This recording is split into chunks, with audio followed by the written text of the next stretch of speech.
Hi there, I'm Harry and welcome back to my English courses. Today I want to talk to you about written skills and written English skills. In a previous video I told you about how to improve your English, and one of those, there were 10 tips, and one of those tips was to improve your written English. So that's what I want to focus on today. Obviously written English is really important because there are two key ways in which we communicate: how we speak and then also how we write. And when we are writing English, it can be in many different formats. So if you think now about how you write in the last couple of days, or what you write in the next few days, it could be something as simple as just a text on your phone. It could be a WhatsApp message. It could be an email replying to a business colleague or some customer.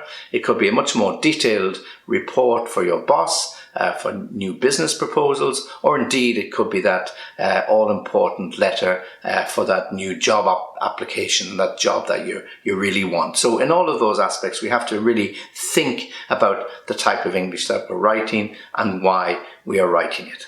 For example, if it's your friend's birthday and you're sending them a birthday card, you might not think too long and hard about the birthday wishes, particularly if you've seen your friend quite recently. It might just be a very quick, "Hi, happy birthday, wish you the best, lots of love." Yeah, something as simple as that. Or if you haven't seen the person for a long time, say, "Oh, I'm really sorry I haven't been in touch, but I never forget your birthday. I'd like to wish you all the best on this really special day." So you might put in a little bit of extra thought into that. So it depends on the circumstances. But if you're writing that all-important letter for a job interview, you're going to really want to think about it. What are they looking for?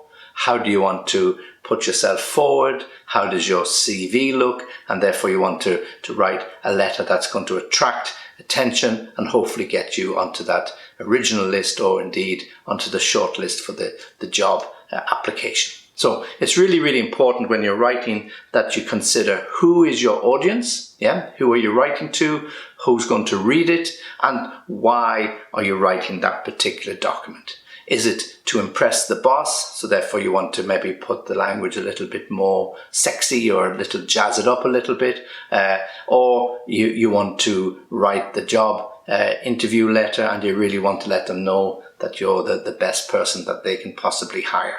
Or indeed, if it's just an email to your friend and you want to be a little funny and you want to put in a little joke, well then obviously the content will differ, okay? So as I said, there are two really important things you have to look out for.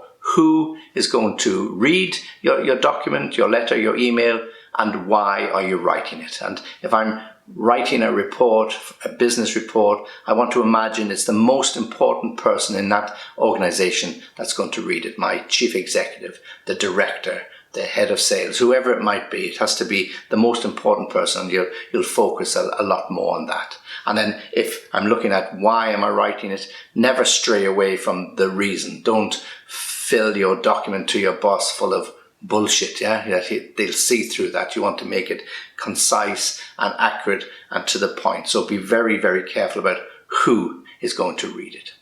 If you're writing an English exam, for example, if you're doing IELTS and you have to pass this, the inspector or whoever's going to examine your written work, they don't really care what your comments are, what your points of view are. What they are examining is how you use English, okay? So whether you agree or disagree with the point is not so relevant, it's not so important, but what is as important is the structure and the use of English. So you've got to pay an awful lot of attention there to your grammar. You have to make sure that the use of the articles, a, the, and an is accurate. You have to make sure that you use the right prepositions. I don't know how many times I get documents from students and very simple mistakes are made that could be easily eradicated, and they would get much higher marks in those IELTS exams. So as I said, they don't really care what you say, but it's important to them, the examiner, why you are doing it and how you use your particular English. However,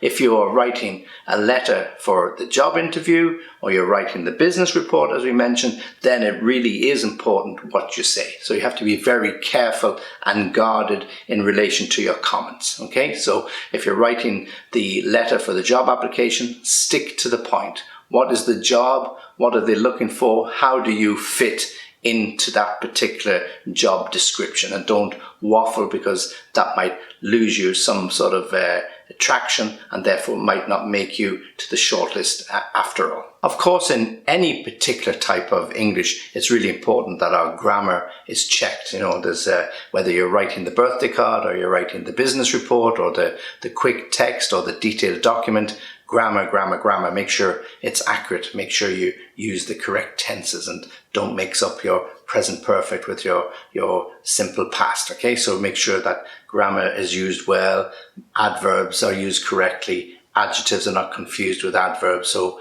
that's really important. I cringe when I get documents that are written badly. It's an occupational hazard for me, because I read everything, and if I see mistakes, then it takes away, distracts from what I'm really reading the article about, and I get a little bit annoyed. So you can imagine that other people who have to read lots and lots of documents every day, lots and lots of CVs and lots of letters for jobs, they get a little bit browned off and annoyed if there are a lot of mistakes. So I'm not just talking about simple typos. We all make those. Even I make those occasionally if I rush an email a little bit and I look at it later on, oh God, I've got a typo in there. That's not really so bad, because it can be an excuse of your typing, if it's like me with 2 fingers. But if you make bad English mistakes, that's a lot different. That's not just a typo. That's bad grammar, words left out, words misused. So be really careful with that. So a tip, if you're preparing a document, particularly an important document that's going to go to somebody very important and very senior, make sure you get someone to proof it or someone to check it. So if you're not a proficient English speaker or writer, get somebody who is. It's worth spending a bit of money or a bit of time to get them to read it. And a fresh pair of eyes makes a huge difference. If you've been living with a document for a few days and writing it, you read the same mistakes over and over again. You don't notice them, that they're a mistake. Somebody else like me or somebody else who hasn't seen the document before will see it immediately. So a fresh pair of eyes on a document is really important.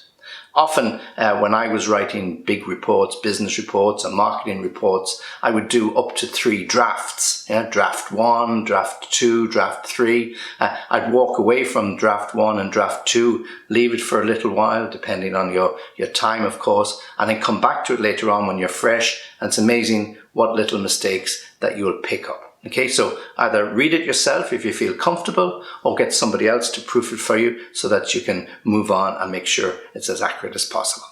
One thing, of course, that will really help you to improve your written English is to see what other people do. So look to the experts, look up documents and good business magazines if it's a business article you want to write. Look up good authors of written English that you can look at, sentence construction, because you can follow and copy what people do. There's no end to the number of books you can find, and you can find very good English construction. You can look at how people make simple and complex sentences, and you can copy that sort of style and get used to it. So it's really good practice. So there are so many articles out there. Everything is available over the internet, so you shouldn't have any excuse in not being able to find something that will help you. And it's a really good part of your own personal training. I did it and I still do it. I like to read other people's styles to see how they construct sentences, how they use words, and everything connected with that. Okay, so make sure that you practice and practice and practice. Here are some simple exercises that I carry out with my students. When I'm getting them to do written exercises, if they're trying to understand, let's say, phrasal verbs, and everybody asks me about, how can I learn phrasal verbs? I see that everybody gets examined on these. I don't know how to use them. I'm not comfortable with them. Well, one of the simple exercises that I use is I get them to keep a diary of events that happen over a couple of days. A weekend is a good example. Saturday and Sunday, okay? And I ask them to write in the diary what they did, but use as many phrasal verbs as they can. For example, Saturday morning, I got up. I jumped into the shower. I jumped out of the shower. I ran down the stairs. I put on the coffee. I took out the eggs from the fridge and I put them on the stove. Okay, so we go on and on like that. And if you play this back, you'll see that I've used 6, 7, 8 phrasal verbs and a few small sentences. So it's a really, really good practice, and it goes on throughout the morning, the afternoon and the evening to see where you can fit in a phrasal verb. And the reverse is also a good exercise where I get somebody to write something a little bit more formal without any phrasal verbs. So here what we're looking for are much more formal verbs. So every phrasal verb has a formal verb. Okay, so you can practice your formal writing and you can practice your informal writing in 2 very easy exercises. Another example that I use is to get somebody to write something really, really short, just a couple of sentences, 20 or 25 words, how to sell the car or how to sell the house. Yeah, so this is really getting you to use descriptive English with very, very few words. So you're not waffling, because if you put an advert into a newspaper or online, they charge you per word. So you want to get as few words as possible, to be as descriptive as possible, so that you can get somebody to buy the article that you want to sell. So if you want to sell your car, you want to low mileage, beautiful car, well maintained, one careful owner, yours for 20,000 euro. Okay, so descriptive, yeah? Not a load of waffle, but just very, very few words. So it's a good way to practice descriptive English, okay? And you can do that in terms of selling a car, selling your home, a visit to a hotel, a visit to the zoo, whatever activities that you have, get people to be really, really descriptive. One of the real problems with people who have or consider themselves to have poor written English skills is that they repeat the same word over and over again, and that can be, apart from annoying, it shows in an examination that they have poor vocabulary and they don't have an expansive vocabulary. So this is something else that we have to work on. So in doing some written exercises, you take a word and you try and find 2 or 3 other synonyms that have the same meaning that you can use. So you try and find other verbs, the same meaning, other nouns, other adjectives, and so on. Okay, every word has some sort of synonym. Even the word zebra. Okay, so what is another word for a zebra? Well, not exactly a word, but you could call it a horse with black and white stripes, or a black horse with white stripes, or a white horse with black stripes. Okay, so different ways you can describe your words, and those sort of exercises will help you a lot. So trying to get your vocabulary expanded so that you're not repeating the same word time and time again. And particularly if you're doing an exam where you're limited to maybe 180 to 230 or 250 words, repetition is a problem. Yeah, we want to see a wider vocabulary, more words used, and not the key words repeated over and over again. Okay, so when you're writing, it's really important to have structure. Any document, whether it's a letter or a report, is going to have a beginning, a middle, and an end. And it depends what type of document as to what type of beginning, what type of middle, and what type of end you have. You have to look at what they call the register of the English you're writing. Is it formal or informal? And that will dictate the type of opening, the type of the middle, and the type of ending that you're going to have. And if you follow those careful points, your documents won't be too bad. And again, you're just going to go on and practice those to make them as good as you possibly can. And a couple of last points just to give you.